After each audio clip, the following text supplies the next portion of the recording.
Hi friends, तो आज मैं लेकर आई हूँ 2006 में रिलीज हुई मूवी।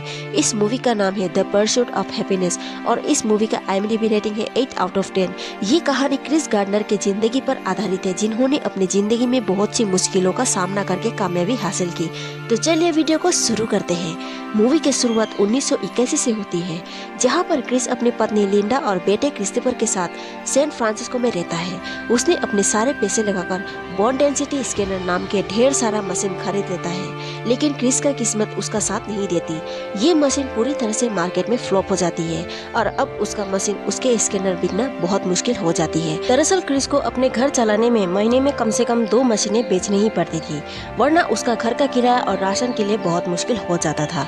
इसीलिए इन्हीं हालातों के चलते क्रिस की जिंदगी आर्थिक परेशानियों से जूझ रही थी। 2 महीनों से क्रिस ने अपने घर का किराया नहीं दिया होता है और घर का सारा खर्च चलाने की जिम्मेदारी लिंडा के ऊपर चली जाती है, जिस वजह से अब इन दोनों के रिश्ते खराब होना शुरू हो जाते हैं। हालांकि इसमें क्रिस की और उसकी पत्नी की कोई भी गलती नहीं होती। फाइनेंशियली ये बहुत ज्यादा स्ट्रगल कर रहे होते हैं। क्रिस भी बहुत मेहनत कर रहा होता है। अब वो हर रोज की तरह क्रिस अपने बेटे क्रिस्टोफर को स्कूल छोड़कर स्कैनर बेचने के लिए निकल जाता है, पर कोई भी हॉस्पिटल के लोग उसे खरीदने के लिए तैयार नहीं होता। इसके बाद वो लिंडा से मिलता है और वो लिंडा को अपने बेटे को स्कूल से लाने को कहता है, पर वो ये कहकर मना कर देती है कि वो डबल शिफ्ट कर रही है। साथ ही कहती है कि उन्हें टैक्स ना भरने पर नोटिस आ चुकी है। फिर क्रिस वहाँ से बाहर चला जाता है। जब वो वहाँ पर देखता है तो पुलिस वाला नो पार्किंग में खड़ी उसके कार को ले जा रहे होते हैं। इसके बाद क्रिस डिनर करने के बाद पजल को देखता है, जो कि पहले जैसे बिल्कुल नया था। लिंडा क्रिस से पूछती है, क्या तुमने सारे टैक्सेस बिल पे कर दिए है ना? क्रिस लिंडा को कहता है कि उसने और थोड़ा समय मांगा है। ये सुनकर लिंडा क्रिस के ऊपर बहुत ज्यादा परेशान हो जाती है। जब लिंडा काम पर चली जाती है तो वो दोबारा से पजल को सॉल्व करना शुरू कर देता है और कहता है कि ये तो बहुत ही आसान है। अगले दिन जब क्रिस स्कैनर को लेकर बेचने के लिए जा रहा था, तभी उसके सामने बहुत ही शानदार गाड़ी आकर रुकती है, जिससे एक आदमी उतरता है। क्रिस उस गाड़ी को देखते ही रह जाता है। वो अपने आप को रोक नहीं पाता। क्रिस उससे पूछता है कि वो क्या काम करता है। वो एक बड़ी बिल्डिंग की ओर इशारा करता है और कहता है कि वो इस बिल्डिंग में एक स्टॉक ब्रोकर का काम करता है। क्रिस उन सभी लोगों को बाहर आते हुए देखता है, जो सभी काफी खुश नजर आ रहे थे। क्रिस भी उन जैसे की तरह खुशी पाना चाहता था। उसे लगता है कि परेशानियों से बाहर निकलने के लिए यही एक रास्ता है। अगले दिन क्रिस लिंडा से कहता है कि मैं ये सोच रहा हूँ कि मैं इस काम को छोड़ दूँ और कोई जॉब कर लूँ। लिंडा कहती है कि तुम बिल्कुल सही सोच रहे हो, वैसे भी तुम्हारे स्कैनर को कोई भी नहीं खरीदता। वो कहता है कि मैं एक स्टॉक ब्रोकर बन जाऊँ। फिर लिंडा क्रिस को बहुत हैरानी से देखती है और क्रिस का मजाक उड़ाकर लिंडा वहाँ से निकल जाती है, जो कि क्रिस को बिल्कुल भी पसंद नहीं आता। फिर वो उस कंपनी में नौकरी का एप्लीकेशन फॉर्म लेने के लिए चला जाता है। वो अपना स्कैनर को बाहर पड़ रही एक लड़की के पास छोड़कर जाता है, क्योंकि वो स्कैनर को ऑफिस पर नहीं ले जा सकता। जब क्रिस जॉब के लिए अप्लाई कर रहा होता है, तभी उसे बाहर पर उसी लड़की को देखता है जिसे उसने अपना स्कैनर रखा हुआ था। वो उसके स्कैनर को लेकर भाग जाती है। फिर क्रिस उस आदमी के पूरे बात सुने बिना एप्लीकेशन फॉर्म लेकर वहाँ से उस लड़की के पीछे भाग जाता है, पर वो लड़की ट्रेन में चली जाती है। दरअसल उस दिन क्रिस ने लिंडा से वादा किया था कि वो आज के दिन इस स्कैनर को बेच देगा। अगले दिन क्रिस उस कंपनी में खुद जाकर अपना जॉब एप्लीकेशन फॉर्म उस कंपनी के रिसोर्स हेड के डिंग जेन को देता है और जेन काफी जल्दी में होता है, इसीलिए क्रिस की बातें नहीं सुन पाता। वहाँ से बाहर निकलने के बाद क्रिस को वही लड़की नजर आती है जो उसके स्कैनर लेके भाग गई थी। वो बहुत तेजी से उस लड़की के पीछे दौड़ता है। वो उस लड़की के पास पहुंचकर कहता है कि इस स्कैनर को खो देने का मतलब है 1 महीने का राशन खो देना। फिर क्रिस उन स्कैनर को लेकर घर जाता है। वहाँ लिंडा क्रिस के दोनों हाथों में स्कैनर को देखकर बहुत ज्यादा परेशान हो जाती है। क्रिस अब क्रिस्टोफर को जन्मदिन पर बास्केटबॉल देने के बाद वो लिंडा को वापस स्कैनर की कहानी बताने लगता है, लेकिन लिंडा उसकी कोई बात नहीं सुनती, क्योंकि उसे अब क्रिस पर भरोसा नहीं रहा था। फिर वो अब ये तय कर लेती है कि वो क्रिस के साथ नहीं रहेगी। इसके बाद वो फिर से जे से मिलता है, जो टैक्सी में बैठ कर जाने वाला था, तो क्रिस कहता है कि मैं भी उसी तरफ जा रहा हूँ।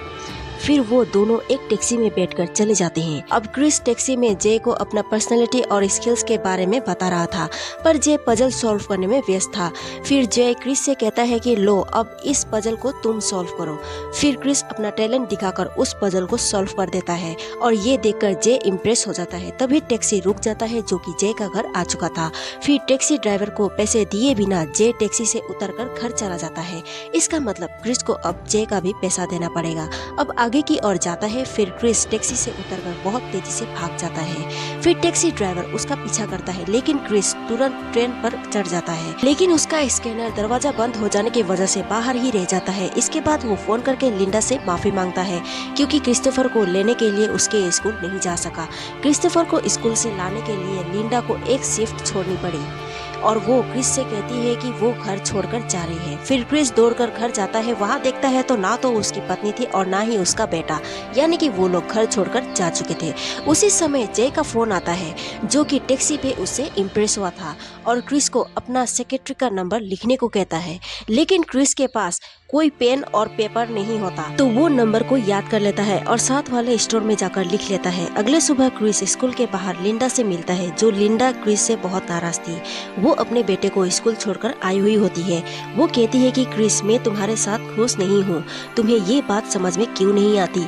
ये सुनकर क्रिस खामोश हो जाता है और कहता है कि ठीक है, मगर मेरा बेटा मेरे साथ रहेगा क्योंकि वो अपने बेटे से बहुत प्यार करता है और वो उसके बिना रह नहीं सकता। फिर लिंडा क्रिस्टोफर को उसके पास छोड़कर चली जाती है। इसके बाद शाम को क्रिस क्रिस्टोफर को स्कूल से लेकर घर चला जाता है। तभी मकान मालिक आकर क्रिस को मकान खाली करने को कहता है। फिर क्रिस मकान मालिक से कहता है कि मैं आपका रेंट दे दूंगा, बस मुझे कुछ दिन और दीजिए। वो मकान मालिक मान जाता है और क्रिस को कहता है कि तुम घर को पेंट कर दो, इसके बदले तुम और एक हफ्ते रह सकते हो। अगले दिन क्रिस जब दीवारों पर पेंट कर रहा था तभी उसके दरवाजे को कोई नॉक करता है। जब वो दरवाजे को खोलकर देखता है तो बाहर 2 पुलिस ऑफिसर होते हैं जो कि उसको लेने के लिए आए हुए होते हैं क्योंकि उसने अपना पार्किंग का बिल पे नहीं किया था। वो पुलिस स्टेशन जाकर बिल पे करता है। तभी पुलिस कहता है कि बिल पे कल 9:15 बजे वेरीफाई होगा और तब तक तुम्हें यहीं पर रहना होगा। क्रिस कहता है कि कल 10:15 बजे उसका इंटरव्यू है, लेकिन पुलिस उसका कोई बात नहीं सुनता। वो लिंडा को फोन करता है और उसे क्रिस्टोफर का ध्यान रखने को कहता है। फिर लिंडा मान जाती है। अगली सुबह जब क्रिस को छोड़ा जाता है तो वो सीधा अपने इंटरव्यू के लिए भागता हुआ जाता है क्योंकि उसके पास बस के पैसे भी नहीं होते। क्रिस के कपड़े पर पेंट लगा हुआ होता है और वो बाहर बैठकर अपना नंबर आने का इंतजार कर रहा होता है। तभी एक लड़की आती है। वो उसका नाम बुलाती है, क्रिस गार्डनर। क्रिस की इतनी हिम्मत नहीं होती है कि वो इस तरह के कपड़े के साथ वो कैसे खड़ा हो जाए। वो कुछ देर तक सोचता है। इसके बाद वो खड़ा हो जाता है और उस लड़की के पीछे चला जाता है जहाँ पर पैनल बैठे हुए होते हैं। वो सब के सब क्रिस को देखकर बहुत हैरान होते हैं क्योंकि आज से पहले इतने गंदे कपड़े पहनकर कोई नहीं आया। इससे पहले वो लोग क्रिस को कुछ बोलते क्रिस कहता है कि मैं पिछले आधे घंटे से कहानी बनाने की सोच रहा हूँ कि मैं इस तरह के कपड़े पहनकर यहाँ पर क्यों आया, लेकिन मैं कोई कहानी बना नहीं पाया। और सच तो ये है कि एक रात पहले मुझे पुलिस ने पार्किंग बिल पे ना करने पर अरेस्ट कर लिया था।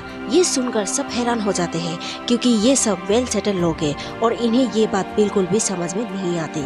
इनके लिए पार्किंग बिल पे करना बहुत ही छोटी बात है। अब ये लोग क्रिस से कुछ सवाल करना शुरू कर देते हैं। ये पूछते हैं कि आपने कहाँ तक पढ़ाई की है। क्रिस कहता है कि 12वीं क्लास तक और मैं अपनी क्लास में फर्स्ट था। इसके बाद मार्टिन फॉर्म जो कि इस कंपनी के हेड होते हैं वो क्रिस से पूछते हैं कि तुम्हारे क्लास में कितने स्टूडेंट थे। क्रिस कहता है कि 8 थे। ये सुनकर सभी एक दूसरे को देखते हैं और क्रिस को कहते हैं कि 8 बच्चों में फर्स्ट आना कोई बड़ी बात नहीं है। तो मार्टिन क्रिस से ज्यादा इम्प्रेस नहीं होते। क्रिस उनसे कहता है कि मैं एक ऐसा आदमी हूँ जिसका मुझे जवाब नहीं पता। मैं ये साफ कह दूंगा कि मुझे जवाब नहीं पता है, लेकिन किसी भी चीज का जवाब कैसे पता करना है वो मैं अच्छी तरीके से जानता हूँ। तभी मार्टिन कहते हैं कि अगर एक आदमी कमीज पहने बिना तुम्हारे कंपनी में इंटरव्यू देने के लिए आएगा तो तुम उसे नौकरी पर क्यों रखोगे। जवाब में क्रिस उनसे कहता है कि शायद उसने एक अच्छी पैंट पहनी हो, इसीलिए ये सुनकर सबके सब हंसना शुरू कर देते हैं क्योंकि ये बहुत ही बेहतरीन जवाब होता है। जवाब के बाद क्रिस को सिलेक्ट किया जाता है और वो बाहर पर जे से मिलता है और उसे कहता है कि मैं तुम्हें सोचकर बताऊंगा कि मैं इंटर्नशिप जॉब ज्वाइन करूंगा कि नहीं। ये बात सुनकर जे हैरान हो जाता है। वो क्रिस से कहता है कि कई दिनों से तुम इस जॉब के लिए मेरे पीछे पागलों की तरह घूम रहे थे और आज जब तुम्हें सिलेक्ट कर लिया गया है तो तुम मुझे कह रहे हो कि तुम मुझे सोचकर बताओगे। क्रिस कहता है कि मुझे नहीं पता था कि ये एक इंटर्नशिप है। दरअसल ये एक इंटर्नशिप जॉब होता है जिसमें 20 लोगों को चुना गया है और 6 महीनों तक इन सबको काम सिखाया जाएगा और 6 महीने के बाद इन 20 में से जब एक सिलेक्ट हुआ तो उसी को जॉब मिलेगा। इसीलिए क्रिस पूरी तरह से सोच में पड़ जाता है कि उसे इस जॉब को ज्वाइन करना चाहिए या नहीं। जय कहता है कि तुम्हें कल सुबह तक के टाइम दिया जाएगा। अगर तुमने मुझे कल सुबह तक जवाब नहीं दिया तो मैं तुम्हारी जगह किसी और को रख लूंगा। फिर क्रिस घर जाकर फैसला करता है कि वो इस इंटर्नशिप जॉब को ज्वाइन करेगा। अब रात के वक्त लिंडा क्रिस्टोफर को लेकर घर वापस आती है और कहती है कि उसे न्यूयॉर्क में वेटर्स की जॉब मिल गई है, लेकिन क्रिस कहता है कि वो क्रिस्टोफर को अपने साथ ही रखेगा। लिंडा को इस बात पर यकीन था कि क्रिस क्रिस्टोफर का मुझसे ज्यादा अच्छे से ख्याल रखेगा, इसीलिए वो रोते हुए वहाँ से चली जाती है। फिर क्रिस जय को फोन करके कहता है कि वो इस जॉब को ज्वाइन करेगा। अगले दिन वो अपने स्कैनर को बेचकर इतना पैसा इकट्ठा कर लेता है कि उसके पास अब 6 महीने का बचत है। वो अब अपना घर भी शिफ्ट कर लेता है। अब वो एक छोटा सा घर में अपना बेटा के साथ रहता है। जब एक शाम के वक्त ऑफिस से घर जाता है तो उसे गवर्नमेंट की तरफ से एक लेटर मिलता है जिसमें ये लिखा होता है कि आपने अपने टैक्स नहीं भरे हैं, इसीलिए आपके बैंक में जितने भी पैसे हैं वो सब अमाउंट को गवर्नमेंट ने ले लिया है। इस बात से क्रिस की पूरी दुनिया बदल जाती है। अब उसके पास पैसे कमाने का कोई भी अच्छा जरिया नहीं है। हालांकि वो गवर्नमेंट को फोन भी करता है लेकिन इसका कोई भी फायदा नहीं होता। अब कुछ दिन और बीत जाते हैं। क्रिस अब इस घर का भी रेंट नहीं दे पाता और एक रात के वक्त अपने बेटे के साथ वो वापस आता है तो वो देखता है तो उसका सारा सामान बाहर है। उसे नहीं पता है कि उसे अब कहाँ पर जाना है क्योंकि उसके पास उसका बेटा है और उसका सामान है, साथ ही उसके जेब में पैसे नहीं है। इसीलिए वो अपने दोस्त के पास जाता है जिसने कभी क्रिस से डॉलर्स उधार लिए थे। वो उसके घर के दरवाजे को नॉक करता है और कहता है कि मुझे मेरे पैसे वापस करो, पर उसका दोस्त दरवाजे को नहीं खोलता क्योंकि वो उसका पैसा नहीं लौटाना चाहता था। क्रिस अब पूरी तरह से हताश हो जाता है। उसका पास अब उसका सामान है, साथ ही उसका एक छोटा बेटा। उसे समझ में नहीं आता है कि उसे क्या करना चाहिए। वो अपना सामान और बेटे को लेकर मेट्रो स्टेशन जाता है। तभी वो सोच रहा होता है कि वो अब कहाँ पर जाएगा क्योंकि अब ना तो उसके पास घर है ना ही पैसे। तभी क्रिस्टोफर क्रिस से पूछता है कि हम लोग कहाँ पर जा रहे हैं। क्रिस कहता है कि मुझे नहीं पता। तभी क्रिस के मन में एक आइडिया आता है। वो क्रिस्टोफर के साथ एक गेम खेलता है और क्रिस्टोफर भी क्रिस के साथ गेम खेलना शुरू कर देता है और वो खेल खेल में क्रिस अपने बेटे क्रिस्टोफर को मेट्रो स्टेशन के टॉयलेट में ले जाता है और दरवाजे को अंदर से बंद कर देता है। वो वहाँ पर नीचे कुछ पेपर बिछाकर उसी पर बैठ जाता है और अपने बेटे को गोद में लेटा रहता है। उसे पता है कि आज रात यही टॉयलेट पर बिताना होगा। हालांकि बाहर से कई लोग दरवाजे को नॉक भी करते हैं लेकिन क्रिस दरवाजे को नहीं खोलता। उसके आंखों में आंसू होते हैं क्योंकि क्रिस ने अपने आप को इससे ज्यादा जिंदगी में आज तक कभी भी लाचार महसूस नहीं किया है। अगले सुबह क्रिस अपने बेटे को स्कूल छोड़कर वो अपने काम पर चला जाता है। काम से आने के बाद वो अपने बेटे को स्कूल से लाता है। शेल्टर ढूंढने के लिए चर्च पर जाता है लेकिन उस चर्च में उसे बताया जाता है कि ये चर्च सिर्फ फीमेल के लिए और बच्चों के लिए है। क्रिस अपने बेटे से बहुत प्यार करता है इसीलिए वो उसे अकेला छोड़ना नहीं चाहता। फिर वो दूसरे चर्च में जाता है जहाँ पर उसे जगह मिल जाती है। अगर उसे हमेशा चर्च पर रहना है तो उसे समय पर यहाँ पर आना होगा क्योंकि लाइन के शुरू के कुछ लोगों को चर्च में शेल्टर मिलता है, बाकी लोगों को नहीं दिया जाता क्योंकि यहाँ पर लिमिटेड जगह है। क्रिस का असली स्ट्रगल अब शुरू होगा। हालांकि उसका ऑफिस 7 बजे तक है लेकिन वो ये तय करता है कि वो 5 बजे तक काम करेगा, इसीलिए वो पूरा दिन पानी नहीं पीता। अगर उसने पानी पिया तो उसे टॉयलेट जाना होगा, इसमें समय नष्ट होगा और वो अपने काम को 5 बजे तक खत्म नहीं कर पाएगा, इसीलिए वो दिन भर लगातार काम करते रहता है। इसी तरह क्रिस का दिन गुजरना शुरू हो जाता है। वो काम करता है, अपने बेटे को स्कूल से लाता है, उसके बाद चर्च के लाइन में लग जाता है। अभी भी उसके पास एक स्कैनर बचा होता है जिसे बेचकर वो कुछ पैसे कमाना चाहता है। एक दिन क्रिस अपने बेटे को बास्केटबॉल खेलने के लिए ले जाता है। हालांकि उसका बेटा खेल रहा होता है लेकिन क्रिस अंदर से टूटा हुआ होता है। वो उसी टूटे दिल से अपने बेटे को कहता है कि कभी भी किसी को ये मत बोलने देना कि तुम कोई काम नहीं कर सकते। लोग जब कोई खुद काम नहीं करते तो तुम्हें ये बताना चाहते हैं कि तुम भी नहीं कर पाओगे। अगर तुम्हारे कोई सपने हैं तो तुम्हें उसे संजोना होगा। अगर तुम कुछ पाना चाहते हो तो जाओ उस चीज को छीन लो। इसके बाद वो स्कैनर को लेकर हॉस्पिटल पर जाता है क्योंकि एक डॉक्टर इस स्कैनर को खरीदना चाहता है। जब क्रिस उसका डेमो देता है तो वो मशीन नहीं चलती, जिसे क्रिस निराश हो जाता है क्योंकि उसके पास अब पैसे नहीं है। रात के वक्त वो स्कैनर को ठीक करने की कोशिश करता है, लेकिन उसका एक पार्ट खराब हो गया था और नया पार्ट खरीदने के लिए उसके पास पैसे नहीं थे। वो क्रिस्टोफर को लेकर हॉस्पिटल पर जाता है क्योंकि वो अपना खून बेचकर पैसा इकट्ठा कर लेता है और उसी पैसों से स्कैनर का एक पार्ट खरीद के उस मशीन को रिपेयर करता है और वो मशीन ठीक भी हो जाता है। ये देखकर क्रिस बहुत ज्यादा खुश हो जाता है। फिर वो स्कैनर को बेचकर कुछ पैसों का इंतजाम कर लेता है ताकि वो आज रात होटल में जाकर आराम से सो सके और कुछ देर के लिए अपनी सारे परेशानियां भूल सके। वहीं क्रिस पूरे दिन मेहनत कर रहा होता है। वो पूरे दिन फोन कर रहा होता है, साथ ही उन लोगों से मिलता है और वापस आता है। साथ ही वो अपना पढ़ाई भी करता है क्योंकि उसका एग्जाम होने वाला है। दरअसल इस इंटर्नशिप में एक थ्योरी का एग्जाम भी है जिसे पास करना बहुत ही जरूरी है और क्रिस के पास जितने भी बाकी 19 लोग होते हैं ये सब के सब हाईली क्वालिफाइड होते हैं। क्रिस ही ऐसा होता है जो 12वीं पास होता है। अगले दिन वो इंटर्नशिप का फाइनल एग्जाम देता है, लेकिन उसके चेहरे पर नौकरी मिलने की उम्मीद नहीं होती। अब वो दिन आता है जब एग्जाम का रिजल्ट आता है, जहाँ पर इन सब में से जॉब के लिए चुना जाएगा। एक एक करके सबको बुलाया जाता है, वहीं पर क्रिस को भी बुलाया जाता है। वहीं पर वो लोग होते हैं जिन सब ने उसे सबसे पहले इसका इंटरव्यू लिया था। मार्टिन कहता है कि आज तुमने अच्छी शर्ट पहनी है। क्रिस कहता है कि आज मेरा यहाँ पर आखिरी दिन है, मैंने सोचा क्यों ना आज मैं एक अच्छी शर्ट पहन कर जाऊँ। मार्टिन कहता है कि अगर तुमको ये शर्ट कल भी पहनी पड़ी तो क्या तुम पहनना चाहोगे, क्योंकि तुम्हें कल से ऑफिस पर आना है। नौकरी लगने की बात सुनकर क्रिस बहुत खुश होता है। वो क्रिस से पूछते हैं कि क्या ये आसान था। क्रिस कहता है कि नहीं, ये आसान नहीं था। फिर मार्टिन क्रिस को उधार के पैसे भी दे देते हैं। उससे क्रिस बहुत खुश होता है और कहता है कि इसी एहसास को हम खुशी कहते हैं। फिर हम क्रिस को क्रिस्टोफर के साथ बातें करते हुए देखते हैं। उनके पास से एक आदमी गुजरता है जो असली क्रिस गार्डनर है और ये सारी कहानी इस आदमी की जिंदगी का हिस्सा है।